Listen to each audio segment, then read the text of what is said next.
Les îles Shisha sont connues pour être difficiles d'accès. Une simple visite à l'îlot principal Yongqing implique une autorisation des autorités provinciales de Hainan. Alors essayer de mettre le pied sur les zones militaires des autres îles est encore plus difficile.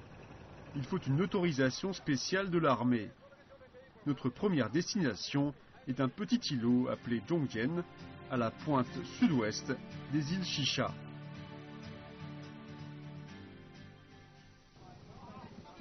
Après avoir embarqué sur un bateau de guerre en fin d'après-midi, nous nous dirigeons vers Zhongjian. Comme nous resterons peu de temps sur l'îlot, nous devons tout préparer à bord. Ce n'est pas une croisière touristique.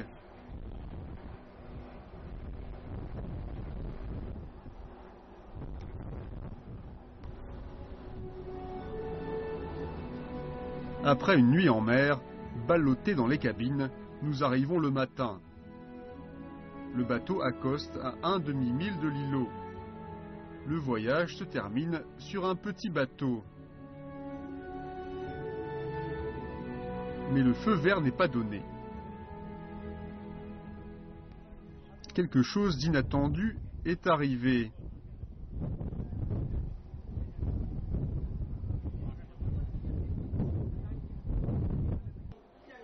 Une alerte météo a été diffusée. Un fort vent de nord-est de force 6 ou de force 7 arrive en Chine depuis les Philippines. On est anxieux sur le bateau. La rive est seulement à quelques centaines de mètres, mais le capitaine a donné l'ordre d'attendre.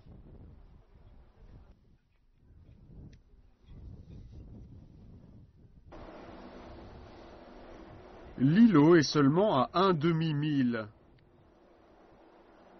Et nous sommes particulièrement pressés de débarquer. Venez regarder, la vague fait au moins 3 mètres de haut. C'est trop dangereux avec un petit bateau. Beaucoup de gens ne se rendent pas compte de la force des vagues. Même si elles ne semblent pas grandes, sur un petit bateau, ça peut être vraiment effrayant. Je suis venu à l'hiver 2007. Je pensais comme vous. On a mis 2 heures pour faire un demi-mille. D'énormes vagues ont balancé notre bateau vers l'avant, au moins 40 degrés. Et je peux vous dire qu'on pensait qu'on chavirerait. Ça, c'est clair. Même si le petit bateau essaye d'aller sur l'îlot, il n'y aura aucun moyen de revenir. L'équipage connaît bien ces eaux perfides. Nous pensons qu'il est vraiment sage de suivre leurs ordres.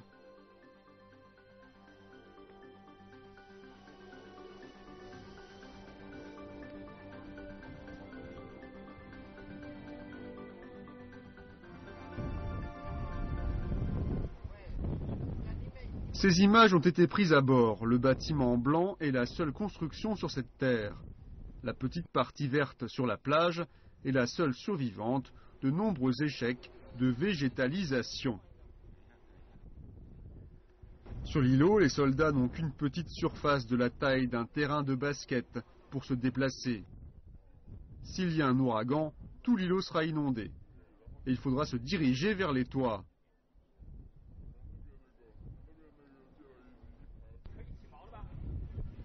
Nous ne sommes pas les seuls à avoir envie de toucher la terre ferme. L'amiral arrière Chen Yen aussi. C'était le premier membre de la flotte avec un doctorat en économie. Il a servi à Shisha en tant que commissaire politique pendant 5 ans. Après sa mutation, il rêvait encore des îles. Je m'appelle Chen Yen. Bonjour. Vous travaillez dur. Vous me manquez tous.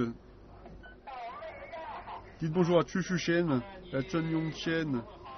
Xiaofei est là. Et là, il est dans sa chambre. Dans sa chambre. He Haiwei, Zhao Yan sont toujours là. Oui.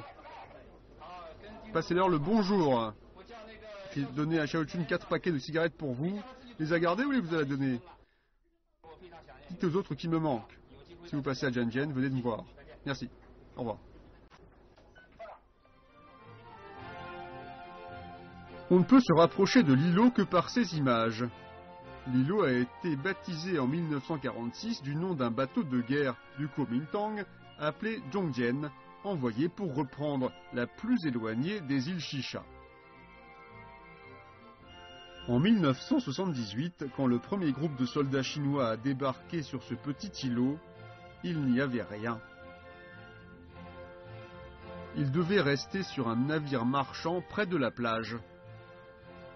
Chaque matin, ils pataugeaient dans l'eau vers le centre de l'île pour hisser le drapeau national chinois.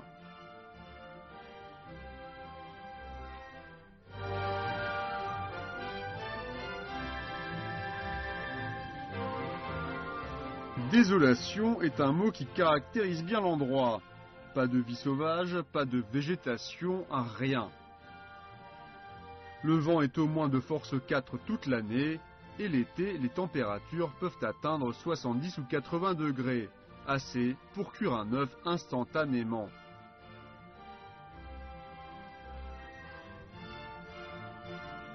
La seule raison qui explique qu'il y ait du verre ici, c'est que les soldats ont apporté de la terre de chez eux et que petit à petit, année après année, ils ont végétalisé l'îlot. En 1982, environ 200 arbres ont été plantés.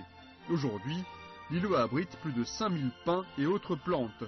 Ces soldats qui ont tant donné à cet îlot n'ont jamais été remerciés. Le climat est imprévisible et souvent hostile. L'approvisionnement et les transports dépendent des conditions naturelles. Parfois, c'est une question de vie ou de mort.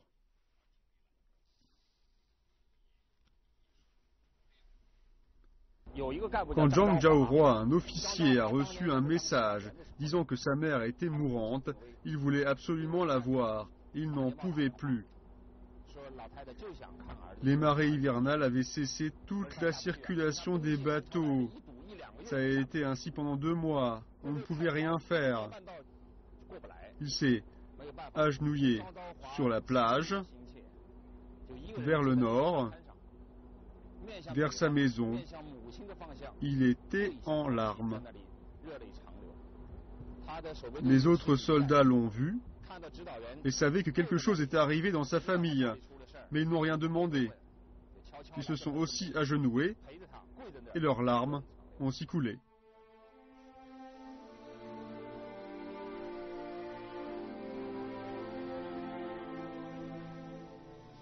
Ce n'était pas le seul. Ces 3 dernières années, 29 soldats et officiers ont aussi connu des pertes semblables. Il n'y a pas seulement cette douleur à supporter, mais aussi l'ennui. Chaque jour qui passe, les soldats n'ont que leurs collègues comme seuls compagnons. Ils ont eu des idées pour passer le temps. Ils ont même compté leurs poils de sourcils.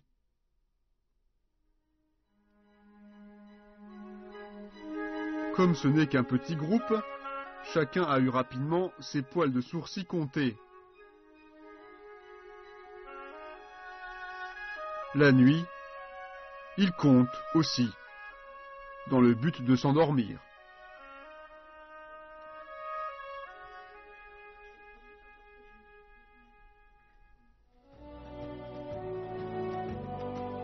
Bien que la vie soit solitaire ici, ils ont des objectifs. Ils ont fait 4 caractères géants avec du corail endommagé qu'ils ont ramassé sur la plage. Longue vie à la patrie. Un jour, une tortue de mer blessée a été trouvée sur la plage. Les soldats s'en sont occupés jusqu'à sa guérison. Ensuite, le capitaine a gravé son nom et la date sur son dos avant de la remettre en mer. Étonnamment, quelques années plus tard, l'animal est revenu. Les soldats, après lui avoir souhaité leurs meilleurs vœux, l'ont remise à la mer.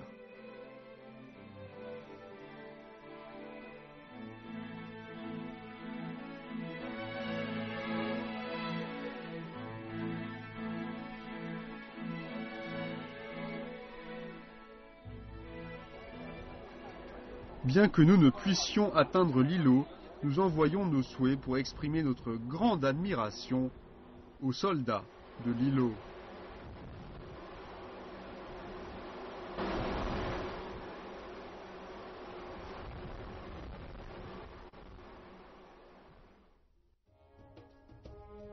Le bateau change de cap vers notre prochaine destination, l'îlot Chonrang, à 40 000 au nord-est de Zhongjian.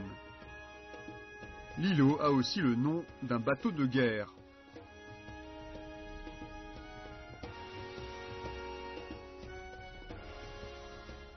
Sur le trajet, il y a les récifs Linyang, le site de la célèbre bataille de Shisha. C'est arrivé dans ces eaux le 19 janvier 1974 entre la Chine et la flotte du Vietnam Sud. Cela s'est soldé par une victoire complète de la Chine.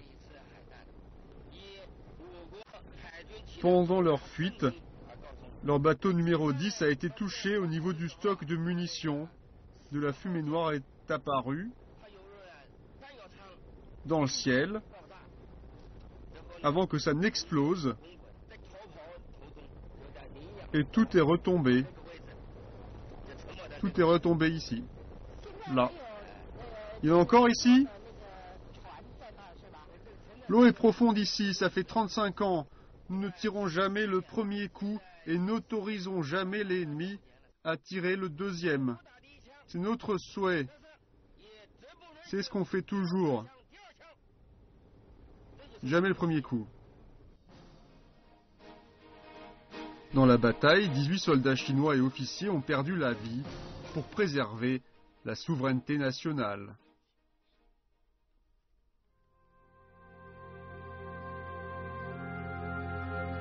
Ils sont enterrés dans le cimetière des martyrs sur l'îlot Chonrang. Chaque nouvelle recrue doit montrer son respect pour cet endroit. On offre de l'alcool, des cigarettes et des couronnes de fleurs.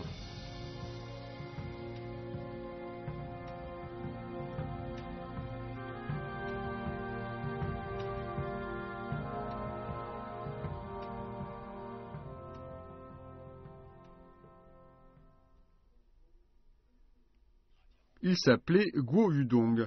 Pendant la bataille, il a utilisé son corps pour empêcher la coque du navire de se rompre après avoir été touché.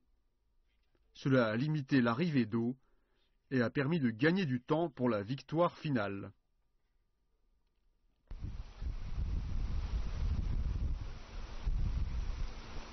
Ces soldats avaient une vingtaine d'années.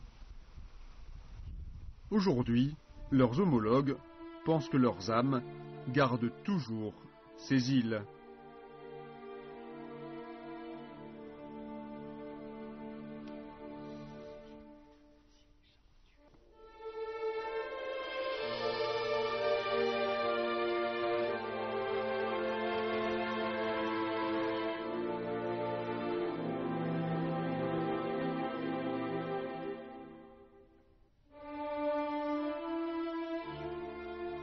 Xiao Dewan, l'officier commandant de la bataille, est maintenant amiral arrière. Il exprime aussi beaucoup de respect. Son amiral Xiao est venu en 2002, après avoir visité le cimetière. Il est resté la nuit et nous a dit de ne pas le déranger. Il s'est assis à la table que nous avions apportée pour lui et a murmuré à l'attention de ses camarades défunts. Le matin, quand il est parti, il a expliqué pourquoi il voulait être seul.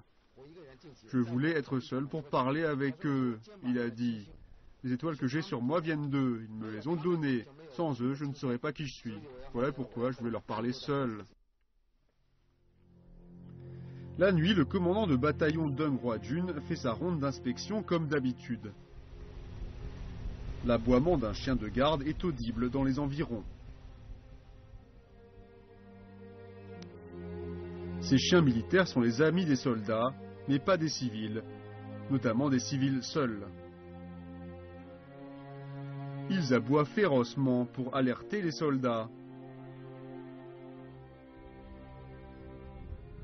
Comme des officiers sont avec nous, le chien est calme, mais toujours sur ses gardes.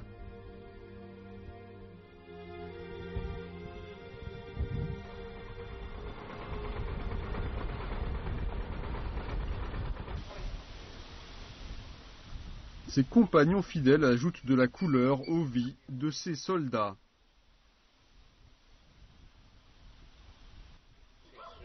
Les chiens sont de bons amis des soldats et ils ont le sens du territoire.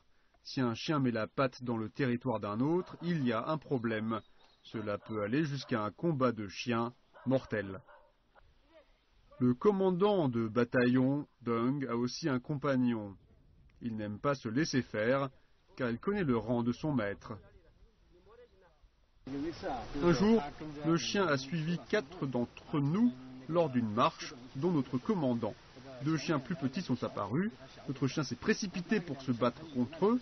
Il les a poursuivis jusque dans l'eau, pour qu'ils repartent de leur côté, en trottinant fièrement.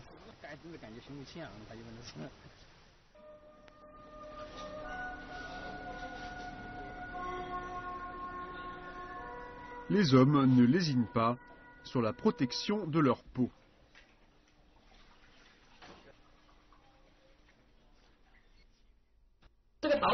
L'eau d'ici est mauvaise pour la peau, donc on utilise une lotion protectrice pour se laver le visage. Le savon, ça ne marche pas. L'eau fait peler. Si on en utilise, notre peau tiraille et se salit très vite. L'eau n'est pas bonne non plus pour laver le linge. Les habits durcissent et se dégradent très vite.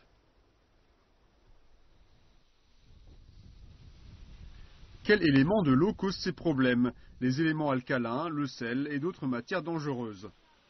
Les soldats racontent qu'une fois, l'îlot était plein de serpents. Mais plus maintenant. Parce que l'eau est trop salée, même pour les serpents. Alors, que boivent les soldats? L'approvisionnement en eau de cet îlot vient de 4 sources. Premièrement, envoyé de Sanya pour laver les légumes, cuisiner et se brosser les dents. Deuxièmement, de l'eau distillée pour la boisson. 3 barriques pour chaque compagnie en été et 2 barriques en hiver. C'est de l'eau distillée pour la boisson. Troisièmement, l'eau de pluie pour se doucher.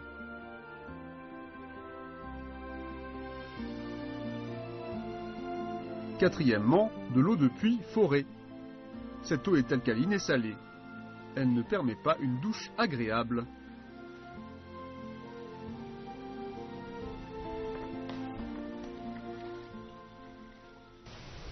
Nous avons tous des cheveux blancs de façon prématurée, comme notre commandant qui est arrivé il y a 1 ou 2 ans. Vous avez plus de cheveux blancs que les autres? Vous en avez moins? Je les éteins avant de rentrer chez moi. Mais on peut encore en voir beaucoup. Oui. Pourquoi vous avez éteint? Je ne voulais pas que mes parents les voient et soient tristes. Des cheveux blancs à mon âge, ça les aurait inquiétés.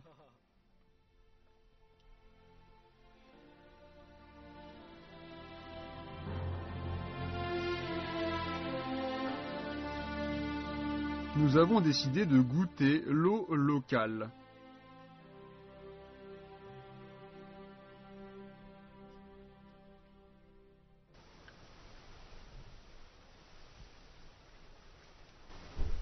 Ça a un goût amer et salé. On peut vite avoir la diarrhée. Les hommes et les animaux ne sont pas les seuls à souffrir à cause de l'eau. Les légumes du jardin aussi. quelle terre peut supporter cette eau?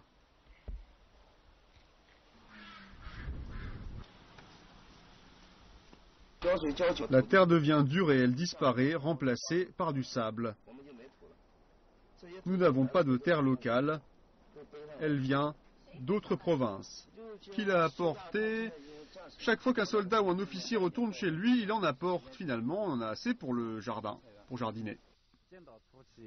Chaque gramme de sol a été durement gagné. Les soldats l'ont rapporté de chez eux.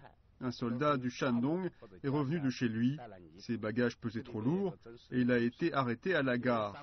Ils ont trouvé un grand sac de terre dans sa valise. Laissez-le et vous pouvez embarquer, lui a dit le personnel ferroviaire. Le soldat a répliqué qu'il préférerait laisser le reste des affaires parce que la terre est une source de vie dans les îles Shisha. C'est une source de vie. Les soldats sont extrêmement précautionneux quand ils plantent sur la terre. Ils utilisent de l'eau de pluie qu'ils ont collectée et qui est tout aussi rare. À Shisha, il est facile d'économiser de l'argent par rapport à d'autres villes. Il n'y a tout simplement rien à acheter, aucun lieu où dépenser de l'argent. Pas de cinéma, pas de grands magasins, pas de restaurants coûteux.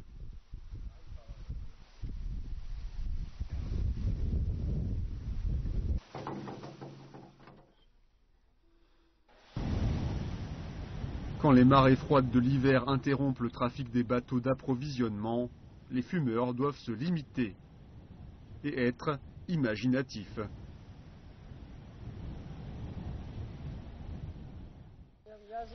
S'il vous reste des cigarettes, peu importe où vous les conservez, par exemple sous votre armoire avec du scotch, ils les trouveront. Une fois, j'en ai mis dans ma lampe de poche, entre deux piles recouvertes d'un morceau de papier. Mais elle n'était plus là. La vie isolée est un test d'endurance. Au niveau psychologique, c'est de la torture. Une fois, on a subi un long ouragan. Pendant 3 mois, il n'y avait plus de bateaux, de ravitaillement. On mangeait une fois par jour et on n'avait pas assez de force pour s'entraîner ou quoi que ce soit d'autre. On restait au lit car tout mouvement aurait consommé de l'énergie. Notre riz était à peine suffisant pour faire de la bouillie. On n'avait qu'un bol par jour. Il n'y avait plus d'eau potable non plus. Les femmes soldats sur l'île arrivaient à supporter ça. Et si elles pouvaient, on pouvait. Elles ont montré autant de courage et d'endurance que nous. Je les admire. Ce sont les roses de Shisha.